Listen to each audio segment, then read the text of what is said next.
दोस्तों, कई बार हम अपने जीवन में दूसरों को सही तरीके से समझे बिना उनके बारे में निर्णय ले लेते हैं और अपने रिश्तों को ख़राब करने लगते हैं। किसी भी रिश्ते को अच्छे से समझने के लिए हमें थोड़ा समय ज़रूर देना चाहिए।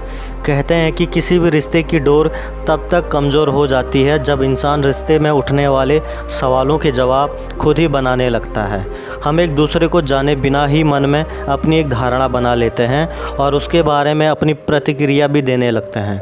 उसका बाद में क्या नतीजा हो सकता है, इसके बारे में सोचते ही नहीं है। दोस्तों, आज मैं आपको जो कहानी सुनाने वाला हूँ वो आपके दूसरों के प्रति बनने वाली धारणाओं को बदल देगा। एक बार एक 4 साल की छोटी बच्ची और उसकी माँ एक गार्डन में टहल रहे थे। बच्ची के हाथों में 2 सेब था। बच्ची की माँ ने उस बच्ची के पास जाकर पूछा, क्या तुम मुझे इन 2 सेबों में से एक सेब दोगी? माँ की ये बात सुनकर बच्ची थोड़ी देर के लिए शांत हो गई और फिर उसने जल्दी से पहले तो एक सेब का एक टुकड़ा अपने दांतों से काट लिया और फिर दूसरे सेब का एक टुकड़ा भी अपने दांतों से काट लिया। बच्ची को ऐसा करते देख उसकी माँ थोड़ी सी मायूस हो गई। उसे लगा कि उसकी बेटी में शेयर करके खाने की आदत ही नहीं है। जब वो मुझे अपनी चीज़ नहीं देना चाहती है तो फिर दूसरों को क्या देगी? बच्ची की माँ मायूस होकर भी मुस्कुरा रही थी ताकि बच्ची को बुरा न लगे। तभी अचानक उस बच्ची ने उन 2 सेबों में से एक सेब अपनी माँ की ओर बढ़ाते हुए कहा कि मम्मी, आप ये वाला सेब खाओ क्योंकि ये ज़्यादा मीठा है। बच्ची की ये बात सुनकर उसकी माँ अचंभे में पड़ गई।